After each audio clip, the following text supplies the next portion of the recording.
Well, Matt, EA has been having a record financial year, which I know you are very excited about because you are just following the money market all the time. That's all I Oh, hear from you. you know me. I'm all about that money market. Yes, yes. Mm-hmm. The Now, one thing you come here for this podcast is my financial opinion. mm-hmm.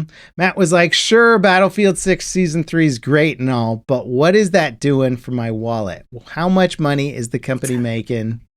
You know, it's never about the gameplay. It's just about those big dollar But they have bills. actually had a pretty good year. I mean, like Apex is doing really well. Battlefield 6 sold like crazy.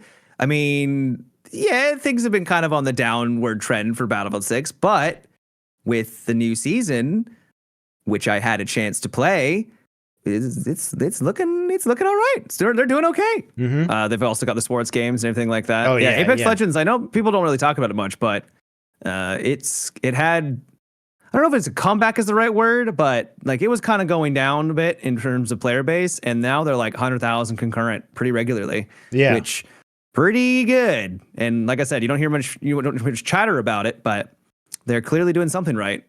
Yeah, it's kind of old news. It's funny when like some of those games that have been around forever and you're not really talking about it as much, at least in the news cycle, it's not there because it's like, sure, you know, like Fortnite's been around forever, but it's still a mega hit, right? You know?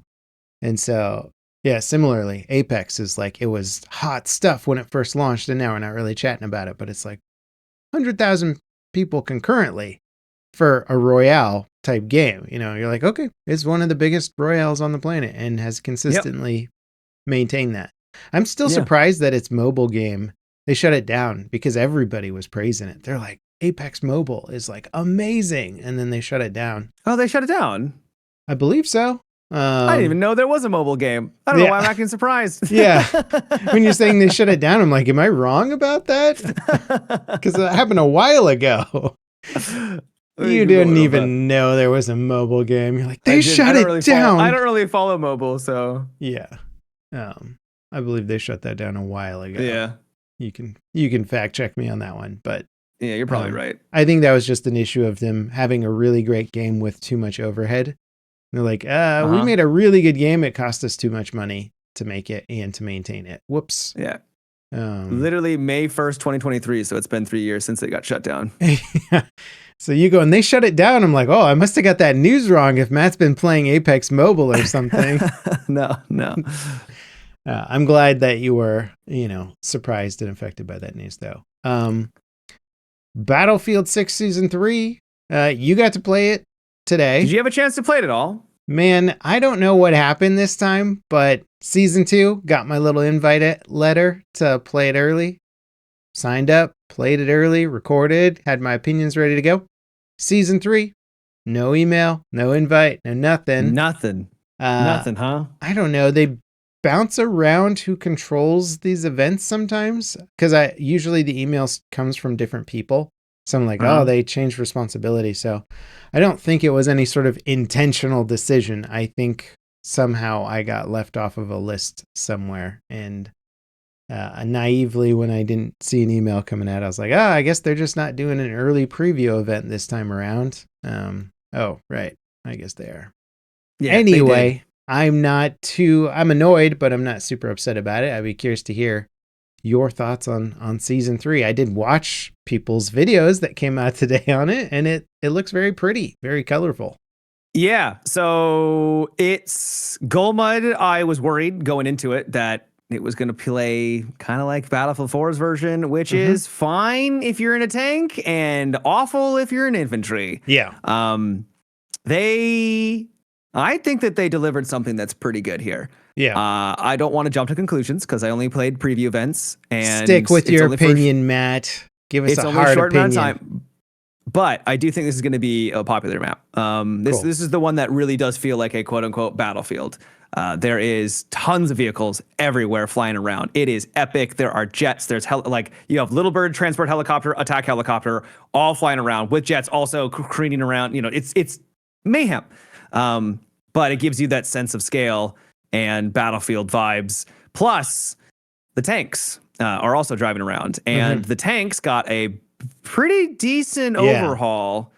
So before they felt really clunky. They didn't really have like movement was like you really kind of had to slowly plod around and turning and making quick adjustments just wasn't possible because the tank didn't have the movement to back it up. But now they have a little bit more pep to them. They like you don't feel like if you get hit by something, you're just kind of stuck there and you're gonna have to just hunker down. You can move around and they feel more agile. So it feels like a bit of a buff to them. It is a buff to them. Yeah. On top of that, aiming with them is significantly easier. I had an easier time tracking enemies. I had an easier time just like before, it always felt like if someone was behind a rock, they'd peek their head out and shoot you with a rocket, and there was no way for you to like get your tank cannon like to hit them fast enough because it just took too long. Yeah. At least maybe for me, maybe I'm just bad. But now it felt more responsive. Not like Battlefield 4. We're not into Battlefield 4 territory where tanks were just straight up gods, but this is definitely an improvement. Yeah, the patch notes for this feels better. The patch notes this time around were massive. Yeah, like, humongous. They absolutely really humongous. Did a full rework of many systems, and one of those I think was like all of their vehicle balance. They're just like, let's just go back to the drawing board with vehicle balance and just like build it back up. And so I haven't played it, but that's great to hear you saying that tanks feel a lot better, especially with their big vehicle map coming out. And they're like, okay, if anytime we got to have vehicles feeling good is now. Yeah.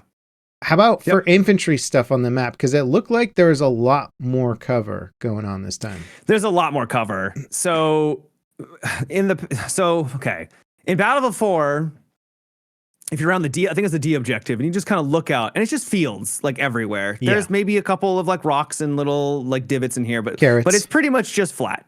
And yeah, there's not a lot. Now there are it's fields still, but now there's just more visual cover, but also you have like fences and stuff like that, like rock fences that are everywhere. And you can use that to, actually make your way around the map more consistently. There's just a lot more going on with the topography, just more things and bigger structures to hide behind and rocks and stuff like that without making it feel like it's not still Gold Mud. So it still feels and gives the sense that you're on Gold Mud and you're like, oh, I know where I am. I played Battlefield 4. I know where this is. But at the same time, you also recognize like it's so much nicer when you're as an infantry. And the result of that is it makes the game actually feel way more action-packed. You're always feeling like you're coming across more enemies because they're not just dead all the time. I don't know if that makes any sense at all. Yeah, I get what you're saying. Because, you would find like a really high concentration of enemies at the points in which they could take cover in the previous map. And so you'd be like, all right, that's where all the infantry are hanging out. And then at the other more open objectives that would be really hard to get to on foot because you'd just be killed by like jets or something or helicopters or tanks on your way over, you'd find like maybe a handful of infantry if you were lucky. You're like, oh, there's 3 guys here. Wow, what a treat. We got to have a firefight. So yeah, the southernmost objectives I think were the biggest culprits there of just like not having many infantry at all. Like the only time you would see them is if they spawned on those points to try and stop you from capturing the point. Otherwise, you would almost never see them. So has the cover getting to those objectives been improved? Yep. Yeah, across the board. As I said, I wasn't a big fan of the Battlefield 4 Gold Mud. It was fine. I liked it every once in a while just to run, like, drive around in tanks. But now it feels much more balanced for everything. I think this is going to be a hit. If I had to put like money on it, I think this is going to be a pretty popular one. Not just because it's Gold Mud, but because I think it's pretty well done. I think they've done a good job. Nice. That's really promising. And it's funny if you think about it because as much as like you and I have both expressed that we weren't really big fans of the original Gold Mud, it wasn't like, I loathe Gold Mud. It's the worst map ever made. But it was more just like, there's nothing about it that I really enjoy that much. Yeah, it's fine. But it is kind of just sort of a flat map. So if you were going to rework it, you could do kind of whatever you want with it. You can keep all the exact same layout and general point objectives and then just start speckling in stuff in between. So you can really fix all the problem areas of it. And that's what I did. So they did, not I did. For example, the one of the objectives that is near what I can't remember what, like G objective. There's so many of them. Normally in the Gold Mud version back in the day, it was just the only cover was essentially the bridge for the wasn't even really much of a bridge, but the railway. That was it. And then everything else was basically out in the open. Now they've lowered it. So you actually kind of are in a bowl. So infantry that get in there, if tanks are like nearby, they actually have to get down in there, and it gives you more cover. They've added in a overhang for like a highway. So you can also use that to hide from air vehicles and stuff like that. And while it still gives you the sense of this is the similar objective from the previous, from Battlefield 4, they've learned some lessons, and they're like, yeah, this objective clearly had problems, and this was our solution. And I think it's working. Another thing I kind of like is the C objective, the middle one, that is the train car, will move back and forth just like it did in the past. But this time when you cap it, it goes towards the enemy's base, not your own. It's really smart. And yeah, it's really smart. And so it can give you a platform to spawn there and then go towards their objectives, because now those objectives are closer, right? But it also means that they can get there and take it from you. It kind of becomes a gimme for them to a degree. Yep. Is it hard can you get up on the platform because it's elevated, right? When it's by the enemy base, right? Would you have to fly to it or something? No, you don't have to fly anywhere. No. Ladders going up or something? What do you mean the platform? The train bridge that it's on. Because previously it would be up in the air. Way. It doesn't go all the way over there. At no point did I ever have to get like on a bridge. I don't think it was ever that difficult to get up to. No. Okay. In the previous map, you would have to sort of get on the bridge at some point and then run across the bridge to get to the train. Yeah, that didn't seem to be an issue for this one. I think I know what you're talking about now, though. Okay. But I could be wrong. I was only for a preview event, so. Yeah, fair enough. I'm happy from just watching the gameplay footage of it that it looks like they're not sticking as hard with their kind of muted color tone that they applied to a lot of the original maps, and they're bringing that back towards like, hey, it's okay to have contrast in this game. The map is beautiful in that sense. Yeah, like you actually got flowers and there's reds, like dash of color everywhere. It like when you're just running around, you're like, this map looks gorgeous. And then you have the theater of war in the background with the jets and the helicopters all flying around. It looks really cool. So yeah, that's awesome, man. Yeah, it looks like things are coming back in a good way. And remember when we were kind of but discussing, and you confused everybody because the math of it was really hard to figure out, but we're trying to figure out like the cadence of map releases. Yeah. For Battlefield. Well, I used GPT and a little bit of research to sort of calculate out like the actual cadence and confirmed that it's much closer to one map per month based on what information EA have given us. So good. It really seems like BF6 is coming back in a good way. It's not to say that it head in the right direction. Fell off, but post-launch, they were sort of like needed to get their steam back. They needed to ramp up. Yeah. And it seems like we are now ramped up. Feels like it.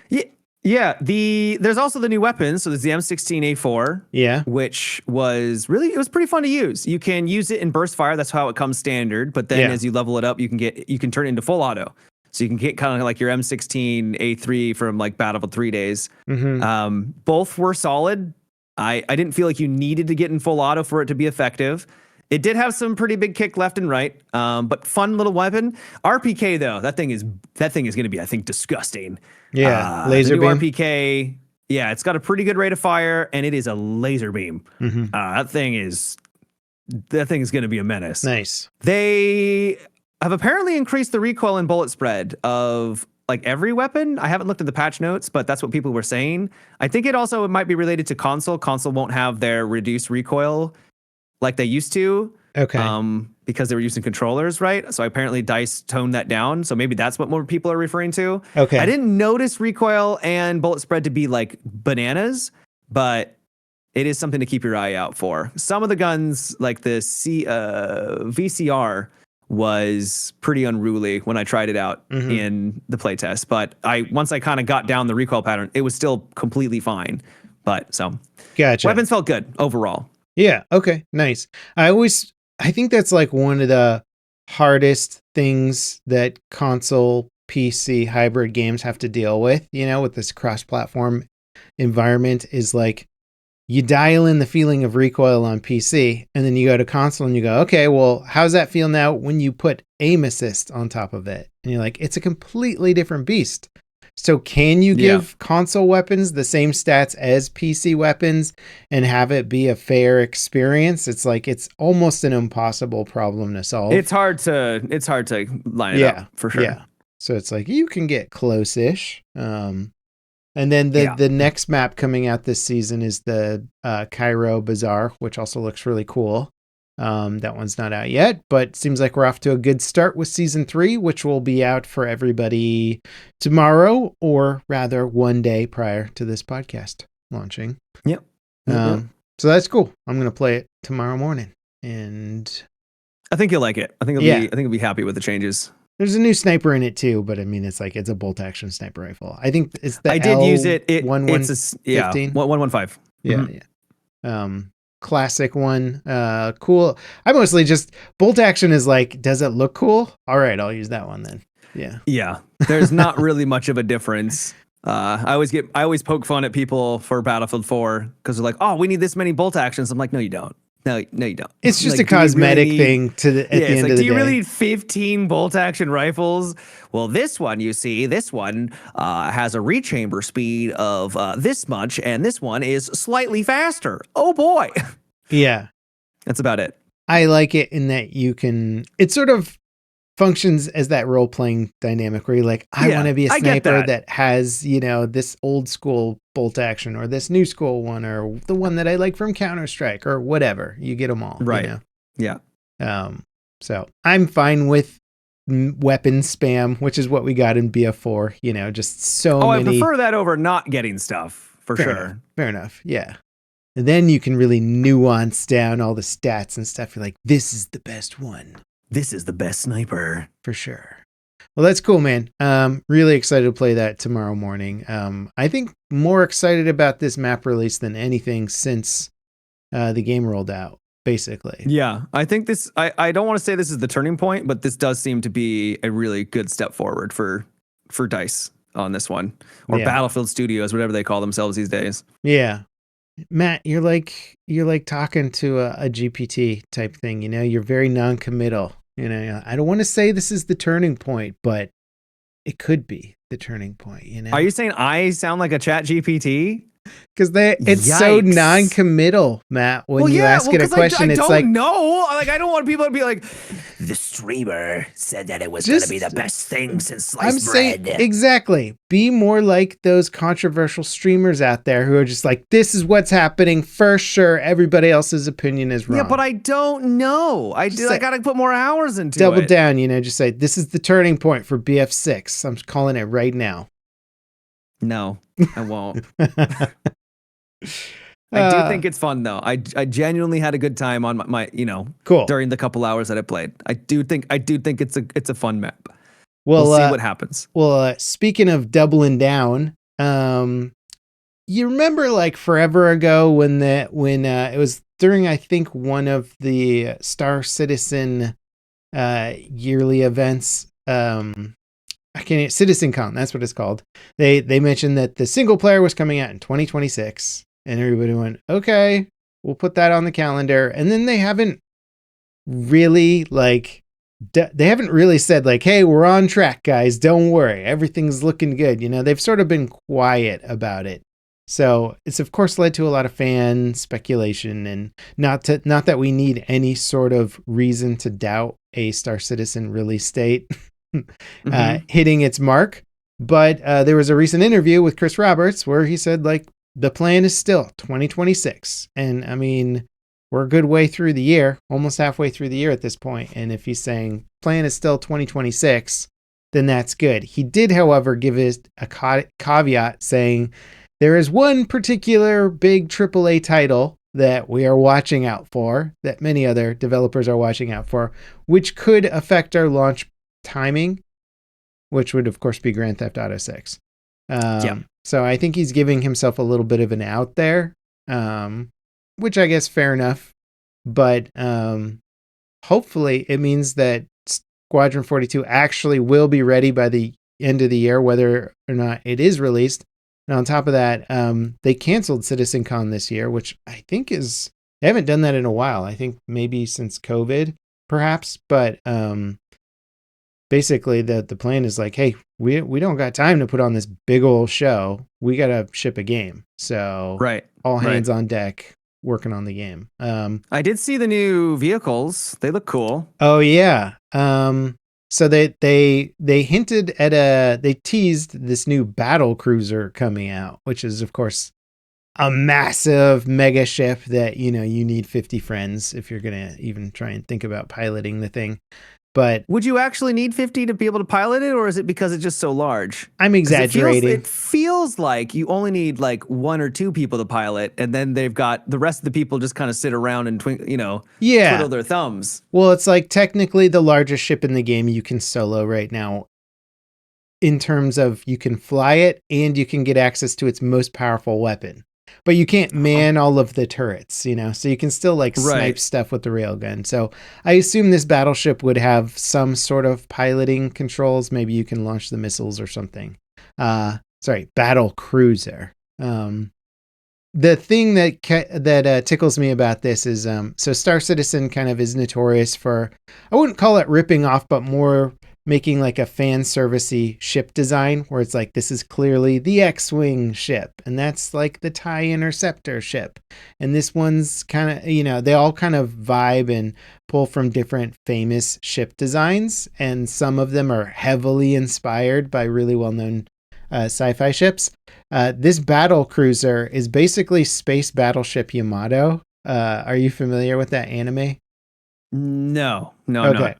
I'm not super familiar with it, but I have seen plenty of clips, and I think they even made a live action version of it because, of course, they do that with like weird animes. The premise, and I'm sure I'm going to butcher this, but like as far as I can tell, is they took the World War II battleship Yamato, which was like the pride of the Japanese Navy, this mega battleship that was just insane. I think it might have had the biggest guns of its time or something like that. It was just some crazy weapon of war. And then in the future, they like turn it into a spaceship somehow. And so it's like a spaceship version of the Yamato battleship. So it's like this weird hybrid, crazy design. Because of course, that's like a perfect anime premise. And then they go on adventures with it and fight people. And it's got some mega like laser cannon built down the whole spine of the ship. And then it like blows things apart. But this cruiser is like, you could put it right next to Space Battleship Yamato and you're like, that's the inspiration for this ship. It is basically that ship. And I like that. It kind of tickles me because it's very classic World War II design of like big tall bridge on top, lots of cannons laid out in a row. And it's just like, they're just going for like a cool look. They're like, how can we make this work in game versus what would make sense in our universe? It's more like, how can we get this crazy idea into our universe? Will you be like, what kind of things would you be able to do with it? And are there actual missions that would allow you to? Okay. I will give Star Citizen some credit here because previously when they launched giant ships, there was not a lot to do with them. There's still not a lot, but there is a little bit more. They did just release They did release a new mission recently where you have to fight this Vandal ship, and it's a capital class Vandal ship. It's massive. It's got a big old laser beam down this spinal mounted laser beam cannon and all this crazy stuff. The Vandal ships look super crazy and alien. They all have kind of like rib cages on their outsides and spikes coming off of them. And so it's either in the game now or it's launching with their next update. So that'll be more big spaceship battle content to do. However, I don't think they've really proven large scale spaceship combat yet. It still seems in a very early phase of like, it's not quite clear what the fun factor or the gameplay loop is supposed to be, because I've been in a turret plenty of times. You've been in a turret plenty of times. It's not that fun sitting in the turret just shooting at the target. Yeah. So I don't know It's if all they right. have, yeah, it's all right, but you're like, I don't want to do this for like an hour. Like I will Right. be bored out of my mind. Um, Right.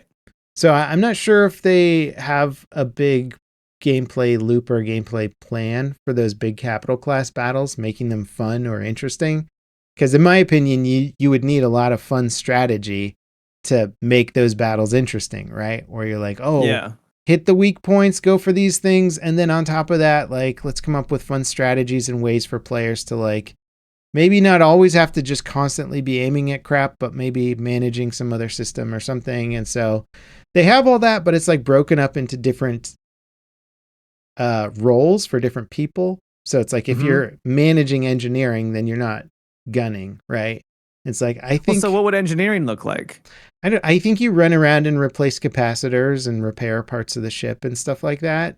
Uh-huh. Put out fires. So a lot of Yeah, that, that sounds cool. I think that's neat. yeah, a lot of that's actually in the game right now. And so there's a little bit of like back and forth backlash where capacitors got added to a lot of the small scale ships. So now people in the Yeah. smaller ships are like, I don't want to have to like get out and like replace a capacitor and do all this busy work.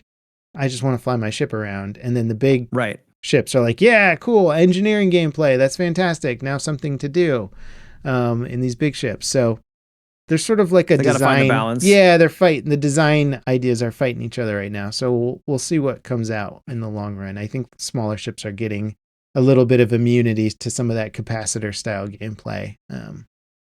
So we'll see. Yeah. Anyway, I mostly the big ship stuff is fun and neat to check out, but really my interest right now is Squadron 42 because it seems like the next thing, the most realistic thing that we're going to get next that has a high potential of being like solid gameplay fun. Where I think we still have a longer path ahead of us before Star Citizen starts to become that jump into and have fun game. You know, it's that jump into, open up a YouTube video and a Wikipedia, figure out how to have fun for like an hour, then get frustrated and log off. Yeah. It's slowly getting there though, right? They've been making a lot of progress with the game. I am downplaying some of it, but they've been making a huge amount of progress. And the people I know who are still kind of diehard fans have been talking my ear off about it a lot more lately. Whereas it's had its down years where everybody was just sort of like, all right, well, hopefully something cool will happen soon. I'm hearing a lot more from people who play the game more regularly that it's doing well. And who knows, I may even log in again at some point in the near future. The return of level cap Star Citizen. Put on my VR headset and I'll there you get go. back in. Your rig set up too? Yeah, I do have my joysticks here. I want to get those set up on my spaceship game. I'm going to do that one day so I can just have the dual joystick. Be like, this is the most realistic space sim ever. You can tell by the dual joysticks. Yep. Which is essentially just dual analog stick, but just bigger. Yeah, pretty You're much. Like, yeah, it's much like that, bigger. but I spent a lot more money to make it work. I mean, you got a couple other doodads and, you know. There's some hat switches on there and stuff, you know. Yeah. It's cool. What I see the games that you wrote down there in terms of what you played. Did you play Subnautica? So I've played through Subnautica 1 again. Oh, okay. In preparation for the launch on the 14th, 2. I want to say. Thursday. Yeah. So tomorrow, if you're watching the podcast or listening to the podcast on Wednesday. Yeah, man, there's still a lot of drama surrounding this game because of all the crazy craft and insanity. And right. I mean, they ousted leadership and then leadership came back and you're like, I am terrified to know what that did to their production schedule.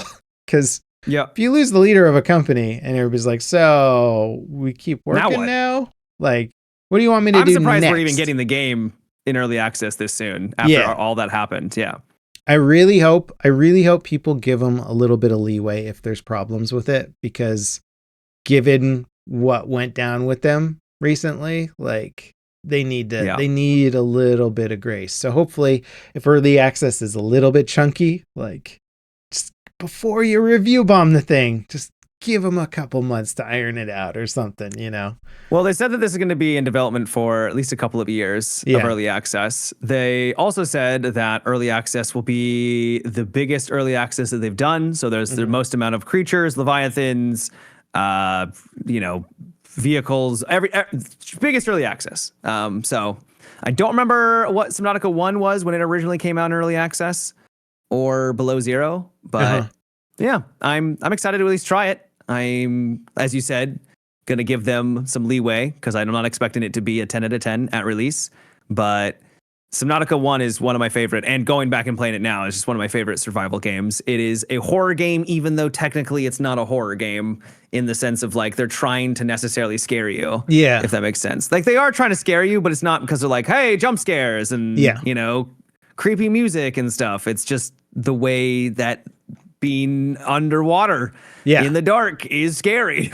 Oh, I get it. It's literally why I don't want to play the game, because whenever I see a video of somebody playing it and a giant eel thing comes after them or whatever it is, I go, nope, I'm good. If I'm going to build some cool base somewhere, I'm going to do it where there isn't a giant crazy shark thing trying to tear me limb from limb.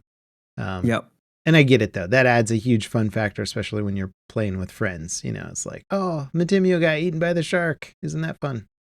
So that's cool. I'm rooting for them. I hope it's cool. That's great that you went back and you're like, still holds up really well. Because it does. There's definitely some like quality of life improvements that I hope that they've adjusted. The whole crafting system is really clunky where like...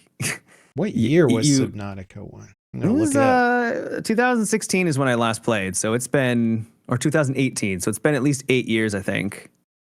But like it doesn't grab things from your boxes kind of vibe.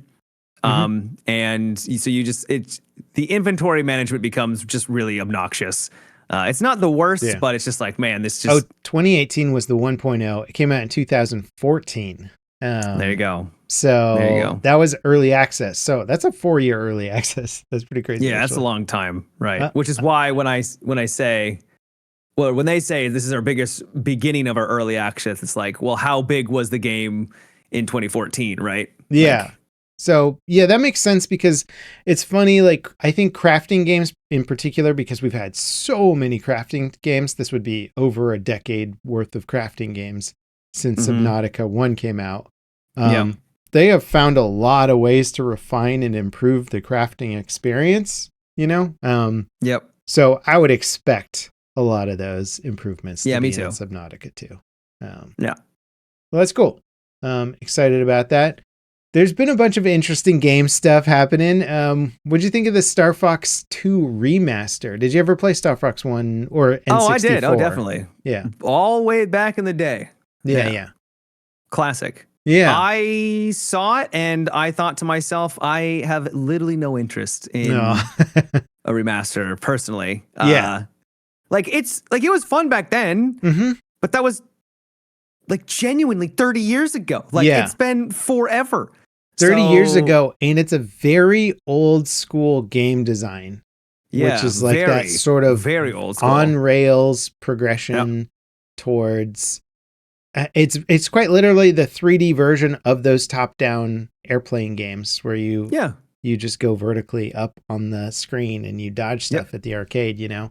And it's like it's a great game. But I do see some of the commentary, which is like, hang on, you're reintroducing the world to Star Fox and you're not making like a brand new game around it. You're instead remastering this N64 era game, which, you know, visually and from a production quality standpoint looks really good. You know, you're like, oh, that's cool. It's kind of like exactly what I remember, but also that's really old school, guys. I hope there's some updates there to like make that more engaging. Maybe we'll be wrong. Maybe they've changed enough where you're like, dang, this is great. But it does sort of seem like staying true enough, at least to the original design, where it's very much an on-rails spaceship shooter, essentially.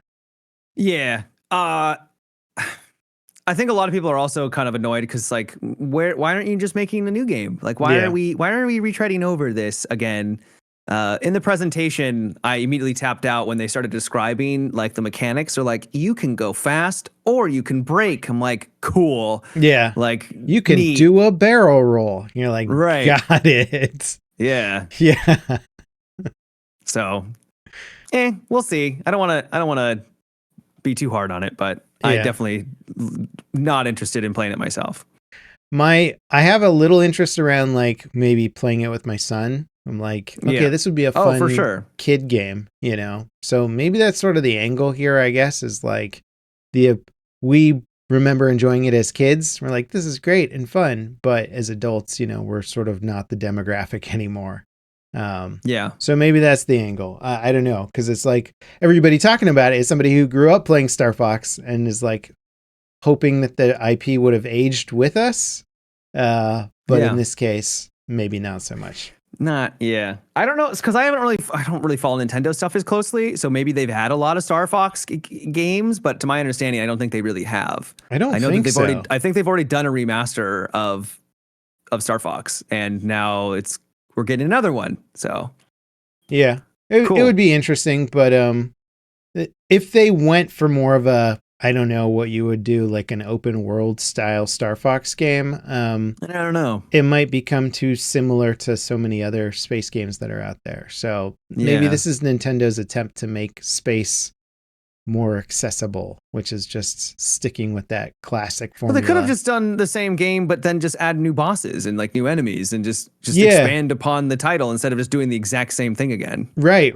Yeah. If you're going to take all the time to basically recreate the experience in higher end graphics and stuff, write a new story too. Come up with an entirely different narrative. For sure.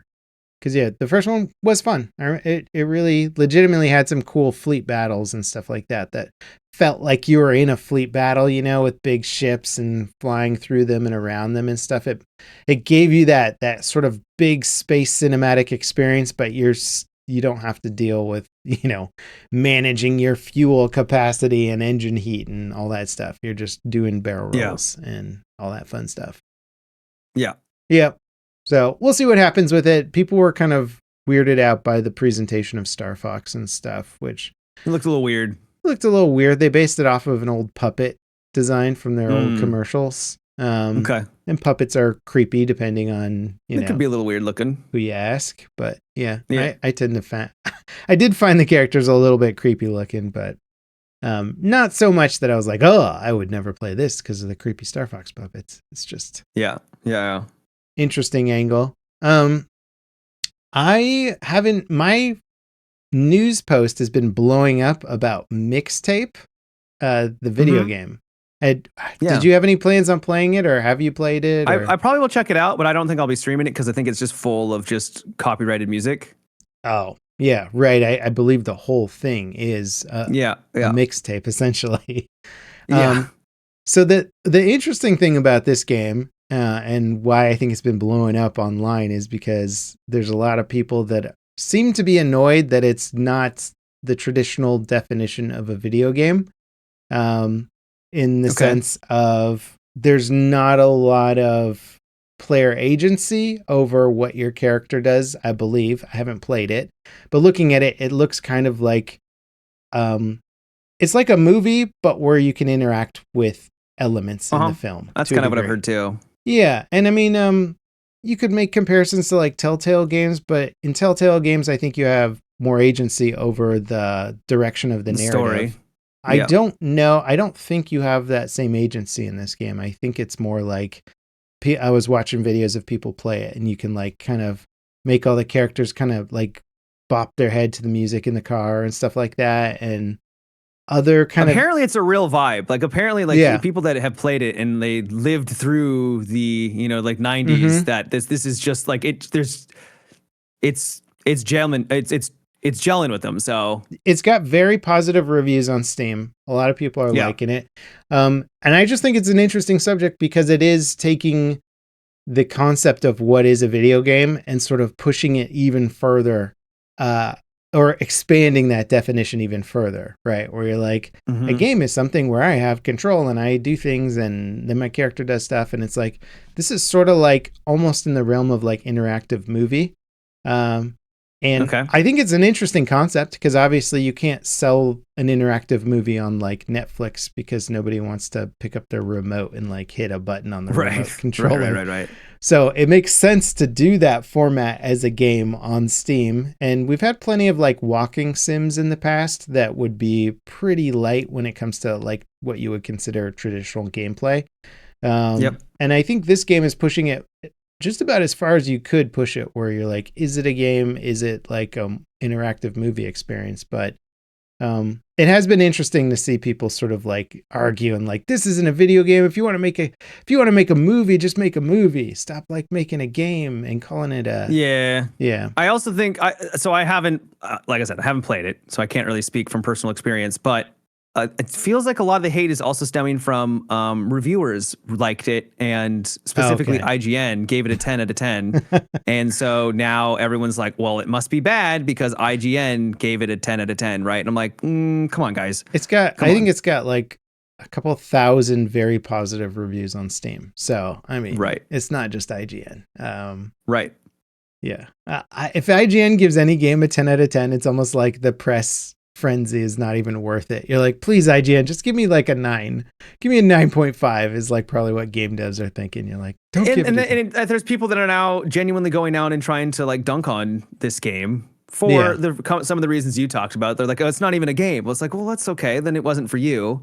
Yeah. But it does feel gross that people are using IGN score as like I now need to prove that IGN is wrong because I'm anti the current media and review media, right? Yeah. I'm curious to follow it. I can't say personally I don't have a huge interest in it because I do share some of the sentiment in what I enjoy for a game. I wouldn't apply what I like in a game to say everybody has to enjoy what I enjoy, but I typically don't really gravitate towards single player style games where the narrative is the main draw. I need gameplay to be the main draw. So like even some of like the most beloved narrative games, I'm like, I couldn't make it through The Last of Us because I was like, the gameplay is just boring me, and like the narrative's good, but I'd rather just watch it instead of play it, which I guess I can now. But yeah.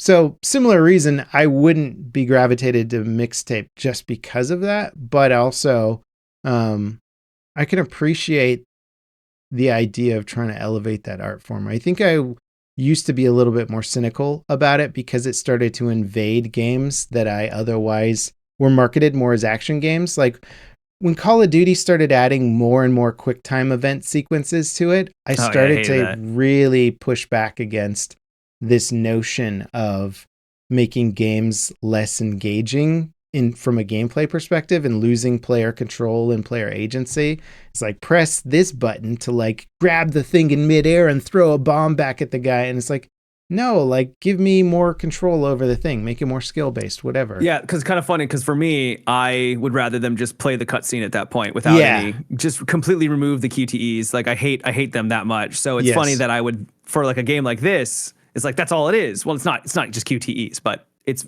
very light on the actual interactivity. Yeah, it's like, well, why not just tell a story and a movie, right? So I get where some people are coming from. Yeah, but I don't understand why that inherently makes it bad or like why that's a bad thing, right? Like it's just a different. It's just a different way. I don't think the marketing is misrepresenting what the game is either, right?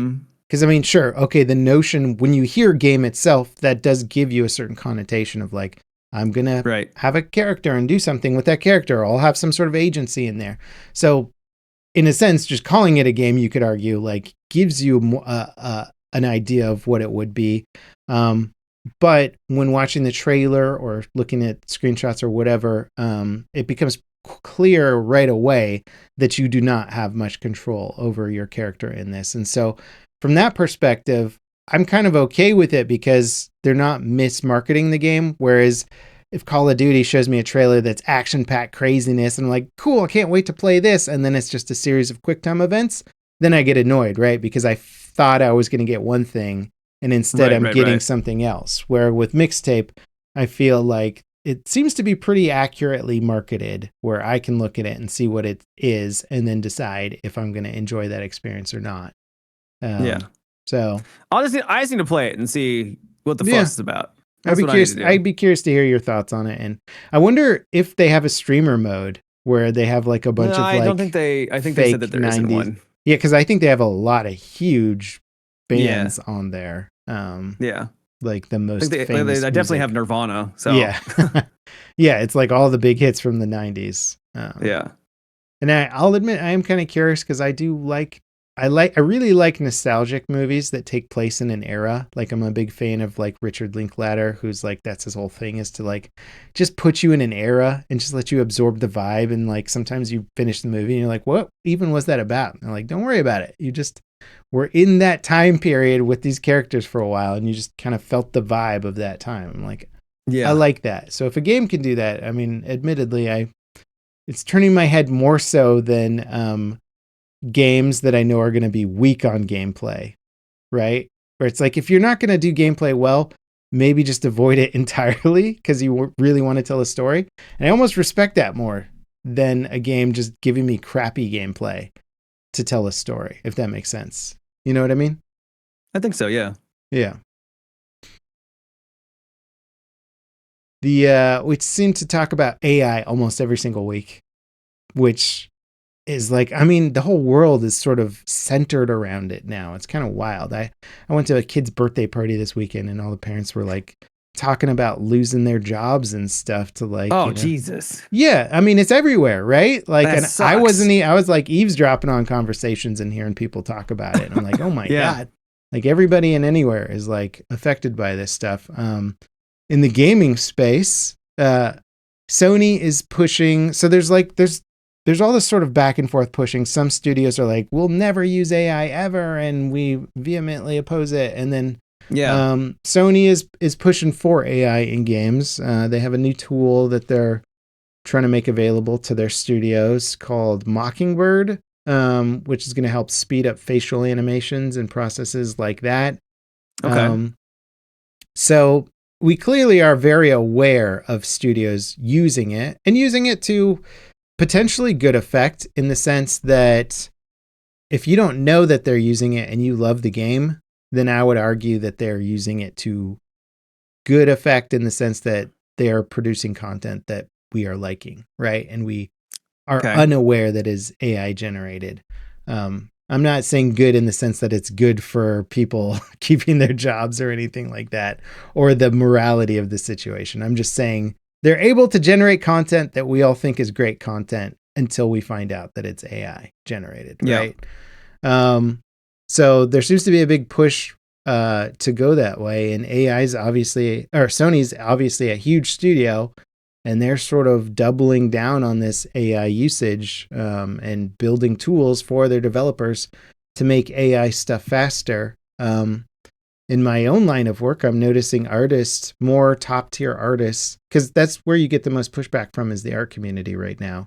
Because it's, if you tell an AI model to make an image, it's building that image based on stealing tons and tons of artist artwork. But I am seeing more artists integrate AI to their workflow now, which I would say is pretty similar to how programmers are integrating it to their workflow, which is like, programmers are definitely having to, yeah, where they can like 2x or 3x their output, right? Because they're like, well, now I don't have to do that really monotonous task by hand. I could just have AI do that, and I'll do the more complicated one by hand. And so now they can clean up a lot of that busy work. And artists are finally finding similar workflows where they could like design a character or concept a spaceship or whatever, and then have AI do a lot of the monotonous work. Like if you needed to pose a character differently and you already drew one of them, you're like, okay, do I need to redraw this whole character again, but from a slightly different angle or whatever? So I'm seeing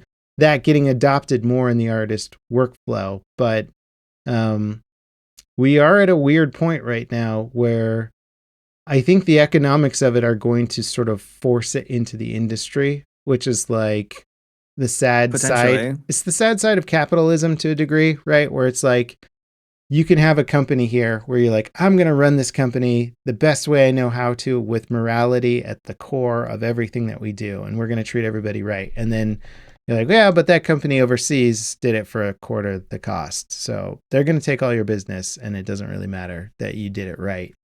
And I think that's kind of what we're going to see with AI. Like, I don't see any other way around it, is like the companies using it are going to do things at a third the cost of the companies not using it. And they'll be able to produce more content. And then that'll kind of be that. And then it'll just be a future with everything AI. Tim Sweeney, CEO of Epic, if that's his name. Yeah, I think I got that right. Yeah, Tim Sweeney. Yep. He's already kind of publicly stated that these tools are in most studios' workflows already. It's an inevitability, and that having like an AI checkbox is kind of, it's going to be obsolete in like the next year, because everybody's just going to have it, you know. Everyone will have some sort of AI. Yeah. Yeah. And last podcast, we talked about that Google executive saying that basically all the big studios are using it, and they're just not disclosing it because they've just done the math where they're just like, we technically don't have to talk about using it, and it's too much backlash, but we can't not use it. And so it's in this very weird area. But I thought I would just add on to that topic with Sony sort of joined the bandwagon as well, of like, yeah, we're going to push for these tools like it's the future. So we're just going to make them, and we're going to make them accessible to our studios, and they're going to use them. Well, we'll see how things go, because I'm not inherently against AI. It's just the application of how it's being used. Everything that we've seen always seems to be like, generative AI. But I know that there's other versions, and it's not just about image generation, right? So, yeah, we'll see. Yeah, it's all. I mean, we will see, because it's definitely heading that direction. Yeah, it's happening. I made this point before. Like you say, it's inevitable, and it might very well be inevitable. But we as consumers, and we as a community, can have an influence on how things turn out. You know, we've seen it time and time again. It may not stop things entirely, but the example I gave was when loot boxes were big for a while, and then Star Wars Battlefront came out, and people are like, no, this is too much. And it changed the course of microtransactions in a lot of games. It didn't remove them entirely. There's still games with loot boxes, but it became a different, thing. A direction was changed. A direction was shifted. Yeah. So, I agree with you there. The audience absolutely does have a certain level of control here. And studios are basically finding the ground at which they can use these tools and still have successful games. And obviously we're seeing giant studios and like hugely successful games like Arc Raiders using the tools in pretty big ways to generate content and assets and stuff. And everybody's like, we love these games. They're fantastic, So there's backlash, but then there's also the economics of it. So it's like, are the people backlashing against the game the ones that would be playing it anyway, or has it affected their audience at all? Do gamers care that much about the AI debate until... my theory is that gamers don't really care until the game just looks like generic AI slop, right? Yeah. So it's like with Arc Raiders, people started to care because the voice overacting sounded kind of like crap, You're like, all these characters sound really generic, and there's no emotion in them and all that stuff. And so like, that's because you could tell, right? Right. But if you can't tell, then I don't think the average gamer cares, right? I think you're right. I do think you're right on that. Yeah. So I think there's already a ton of stuff in games that we cannot tell about, or we're unaware, or it's like that thing where a concept artist makes one image and then generates 10 more like that one image. And then you can't tell because it's basing its image gen off of the original human-made artwork, right? So I think there's a lot of stuff like that in games right now where you're like, it is technically AI generated, but it's based off of this, so you can't tell. And I think we're experiencing a ton of that right now. And like last week saying, there just is a lot of it's not disclosed anymore. So You're just playing stuff and just not even knowing at this point. Yeah. Yep. Which is interesting. Yeah. We're definitely heading down that route no matter what. It does feel that way. Yeah. Mhm. It does feel inevitable. But maybe there will be a few studios that hold out and continue to deliver. I think there are some that have announced that they won't be using any AI, but there's plenty that have announced that they won't be using AI. And I'm more curious to see who's able to hold out with that stance in the long run, right? Because I don't think anyone's going to come out and be like, we have renounced our stance. Like they will just kind of slowly start using AI. Quietly start to use it. And then if somebody asks them about it, they'll be like, yeah, we were losing out competition, so we had to ramp up the AI usage or something. Yeah, it depends on, yeah. It's a subject we've talked about a lot, and I've kind of reached my limit on my expertise. So this is. Yeah. I don't think you have to be an expert. It's more like you can understand the workflow side and then you can understand the consumer side, and both sides of it are interesting and valid points, Yeah. And we bring it up a lot. I bring it up a lot because it's quite literally the shifting culture of the game industry right now. Is like, yeah, it is. A couple of years ago, it was pretty rare to have games built with AI assets. Now, we saw Expedition 33 had an AI asset in it. It was a placeholder, and they got rid of it as soon as they realized that it was still in the game, but it was just a placeholder, right? So yeah. Well, and I think more and more, they literally won Game of the Year. Yep. And I think more and more games are realizing that like those placeholder assets are actually they can be really good assets, right? So when you generate an asset with AI to like fill a place until you get the official artwork done, like I think they're gonna get to the point where I don't think anyone. So I think, how do I frame this? I don't, even people that right now don't like AI visually because like it just something looks off about it. I think most people acknowledge eventually we'll get to a point where you won't be able to see the difference. Yeah. But it's the fact that they were taught off of stuff that they didn't have permission to get. Oh, for sure. Right. That's I think where the rub comes for a lot of people, and rightfully so, is that it's like, yeah, you can't tell, and it's a really good, it's quote unquote a good enough asset that no one would be able to tell, but that was based off of someone else's work that they probably didn't get compensated for. Yeah. No, it's hugely destructive, and we talked about that a little last week too, which is the cannibalistic nature of the whole system. It's like if you basically put everybody out of work who's making all this new and original content, then there will be no new and original content, Right. The AI will only be able to replicate what it has seen so far. And if you're not giving it any new, cool, creative ideas, it's not going to be making any on its own because that's not what it's good at. It's good at basically plagiarizing everything, Yeah. Right. Yeah. What's Outbound? I feel like I've heard about Outbound.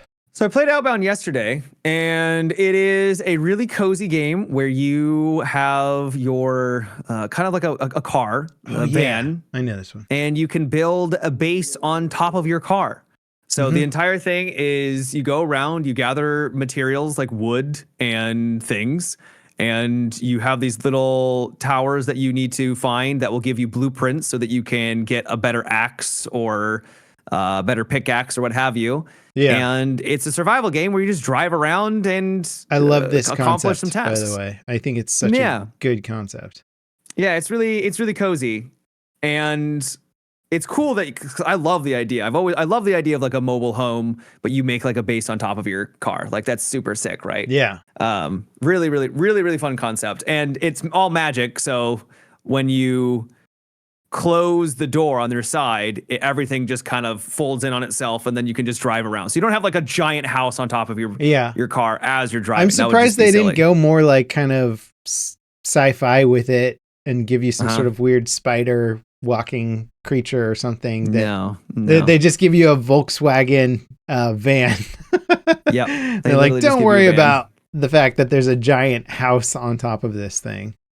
Yeah. So super chill. Yeah. It's not like there's not a ton of game to it.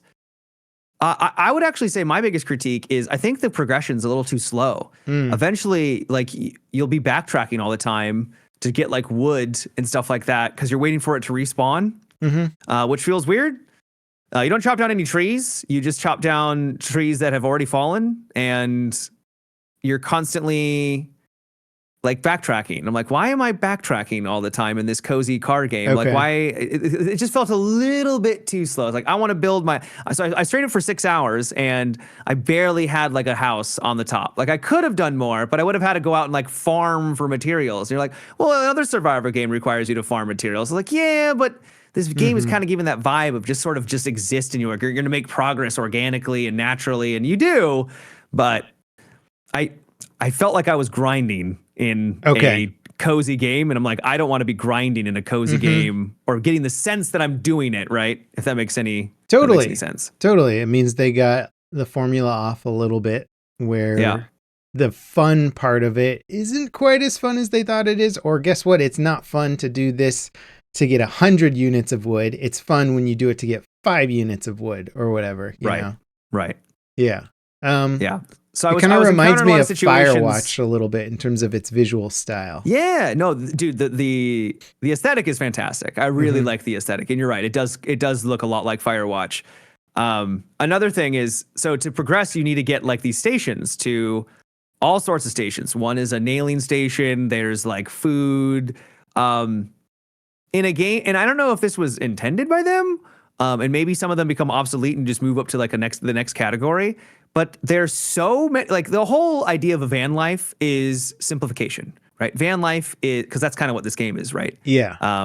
If you've ever seen the van life stuff on YouTube, it's about simplifying things to the point where each thing in your car, each thing in your van does multiple stuff because you don't have room for everything, right? Yep. And while you do have room up top now because you have this magic house that you can make essentially, like you would assume things would be more compact. The amount of stupid, like different variances of crafting item, like stations that you need. I think I had like 15 by the end. Yeah. And I just had a wall that was just crafting stations. And I'm like, what are we doing right now? All like genuinely like 15 different little crafting stations. That's really funny. Like, yeah. So that also felt a little strange because I felt like I was kind of just driving around trying to find these blueprints.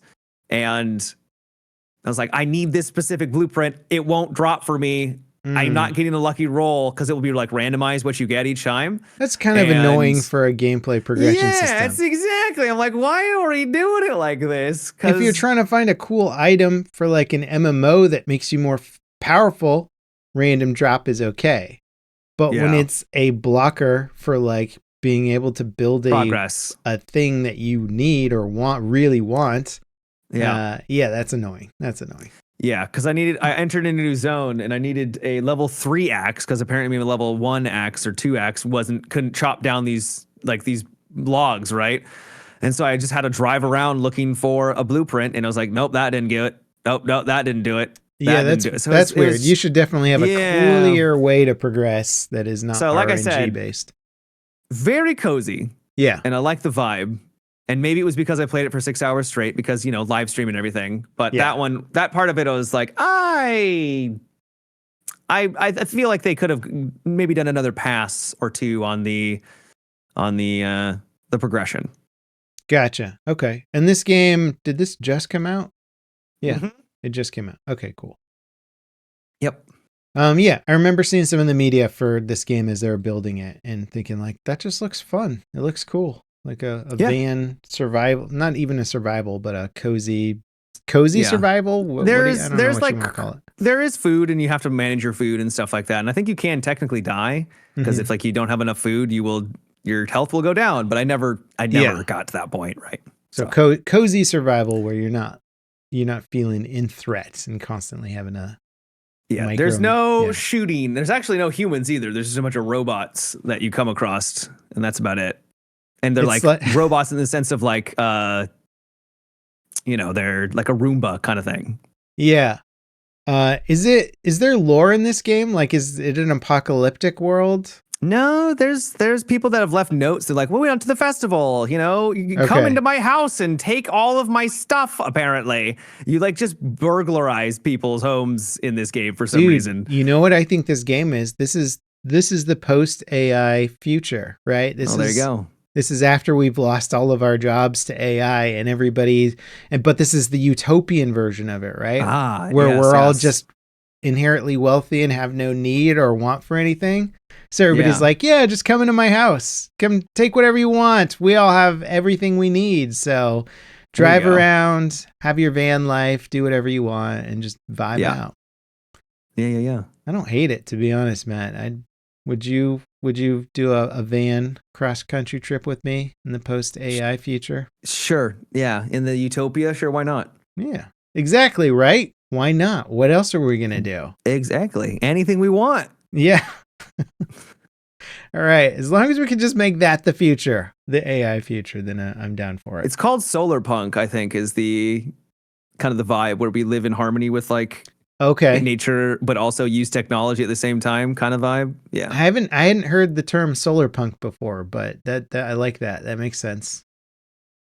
It's yeah. Well, it's like this Star Trek future where they're like, everybody's just happy and we have no wants for anything. Yeah. But they're a little more techno punk or something. I don't know what to call the Star Trek vibe. I wouldn't know what to call them either.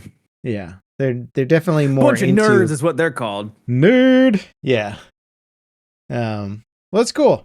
I do want to check that one out. I really like, I am liking cozy games. I think I was talking to you about that like cozy castle game called something Wanderberg, and it's like a cozy castle roguelite, and it's just kind of an adorable game, and you're like, this is just fun. There's something nice about you're having these battles and killing castles and eating villagers and sheep and stuff, but it's cozy, so it's just okay. Nice. Yeah, I'm all down. I like cozy apocalypse too. I want somebody to. There are a couple of zombie games that are like kind of cutesy art style, you know, where you're like out there and they're like, oh, we're creepy undead. And you're like, you're not creepy. You're adorable, you know, but it's like still a stalker-ish style game. I'm like, oh, that's an interesting vibe to take what is traditionally a scary horror game vibe and just cozy it up. I'm like, okay. Yeah. I don't necessarily hate it. It's interesting. Yeah. Yeah. You see anything good lately? Nope. Except for you.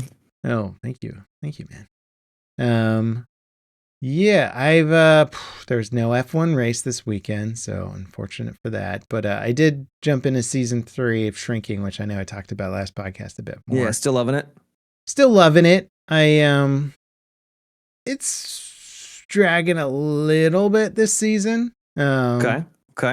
There's only so much like amazing things and amazing positive revelations that I think characters can have before after a while you're like, all right, is everybody just constantly improving their mental well-being constantly? Like after a while, I'm like, give me some plot that's sort of like something weird happens outside of everybody learning a valuable mental lesson. Yeah. I hear you. Could be one of those shows where it's like if you watch it too much in a row and you binge it, you start to see the repetitiveness of it, right? So it could be that too.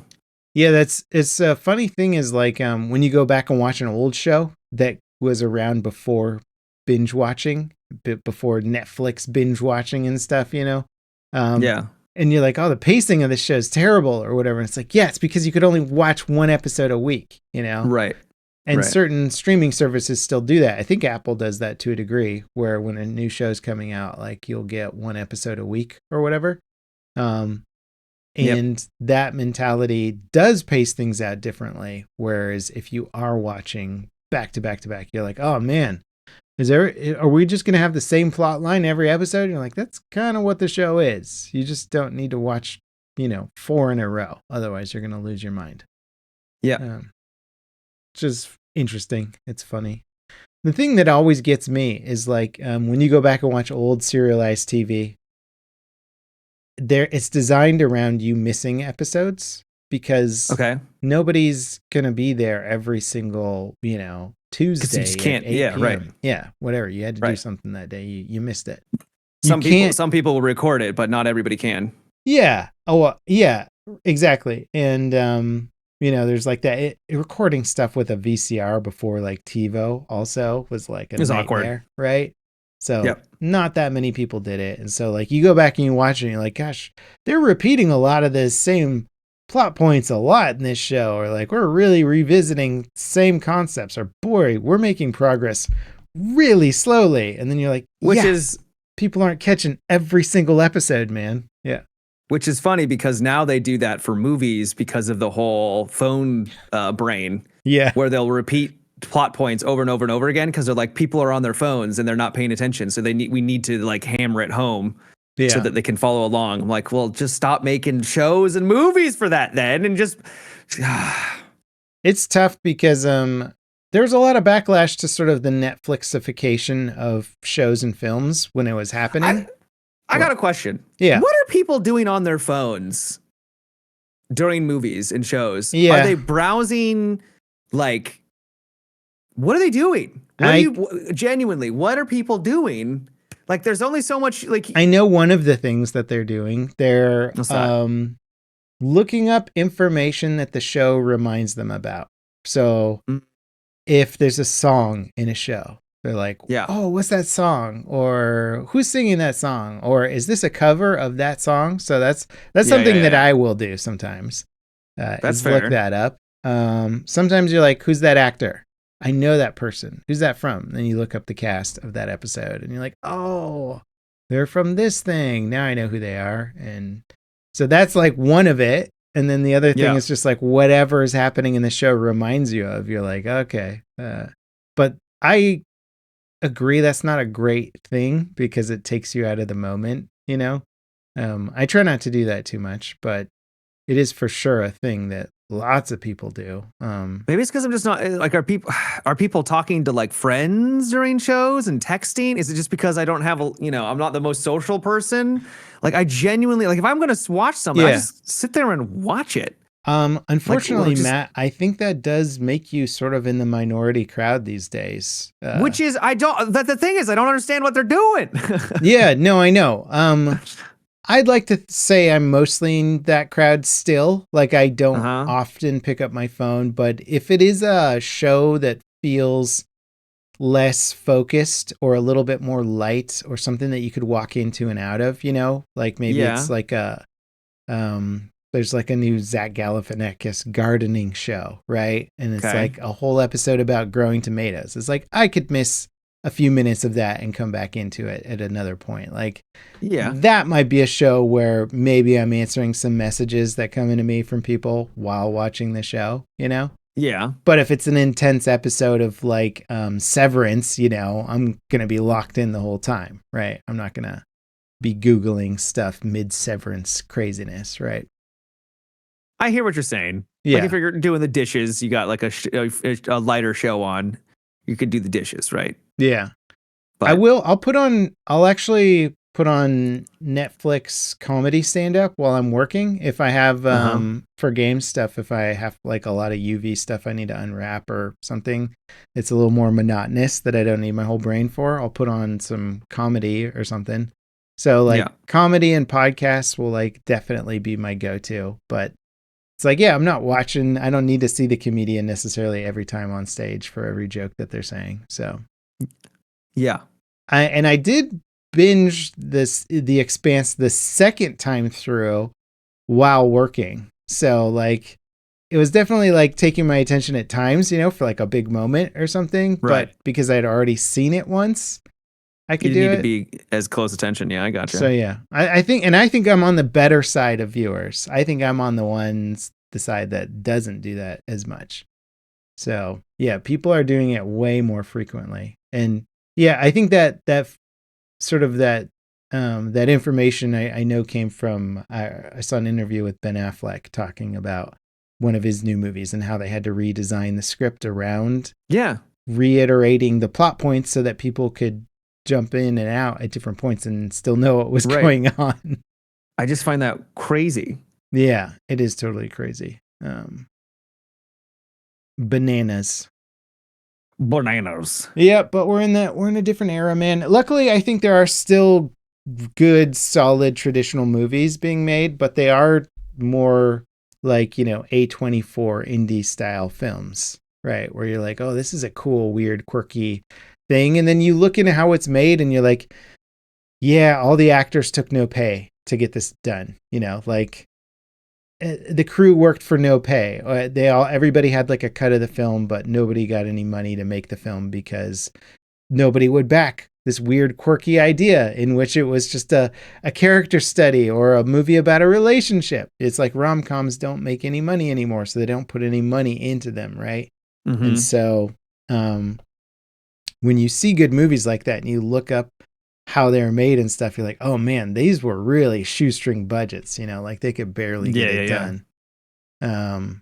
And some of those do well. Actually, there was an interesting comparison where somebody put the profit of like A24 like over the last like 5 years of releases next to like, it was something like Warner Brothers or one of the other big studios. I can't remember what studio it was, but they're showing how A24 was actually doing better because their overhead was so low for so many of their films. They like really were like making movies for like a couple $1 million, here and there.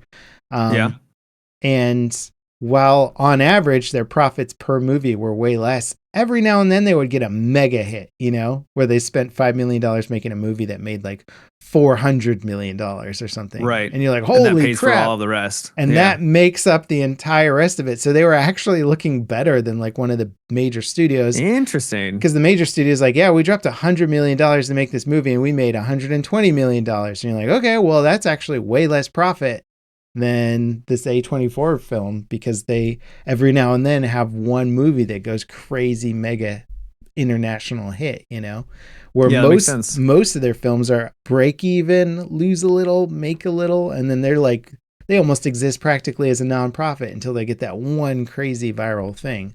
But it's kind of cool actually, because you're like, oh, that's awesome. How these movies are made and how they keep funding and supporting indie films, because it really is sort of like the love of the game to a degree. Yeah. Well, it's good. Yeah. And I think that's kind of what indie dev is too. Now that in a lot of ways, yeah. As publishers are that's what the smaller publishers go after the indie devs, because they're like, we give you a little bit of help and one of you could take off and just explode, and now we've completely covered everything else and way more. Yeah. It's pretty cool. And it makes sense why there's so much movement in that scene now, and why a lot of the games you're playing these days and that I'm playing are from small studios. Yeah, they're fun. My son was watching me play Nine Kings, and he's like, "Can you teach me how to play that game?" And it's pretty simple, which is great. I love those really simple like card games. And now that he's reading, he can read the instructions and figure out what they're doing. And now he's like further than I am in Nine Kings. I'm like, oh, that's cool. Nice. But it's like super simple indie games. I think Nine Kings it looks predominantly made by like a dude. I think he's actually a content creator that made that game, which is cool. Hell yeah. Yeah. Pretty cool. Well, you want to wrap up the podcast there? Yeah, sounds good. Cool. Well, everybody, thank you guys for dropping by the podcast. We appreciate you. Let us know in the comments what you think about the new Battlefield season that has been out for a day, if you're listening to this on Wednesday. And if you want to support the podcast further, check us out on Patreon. You can come hang out with us during the live recording on Mondays, and even ask us questions post-podcast time, where we have a little hangout sesh. But otherwise, Matt is going to leave you with some very helpful advice.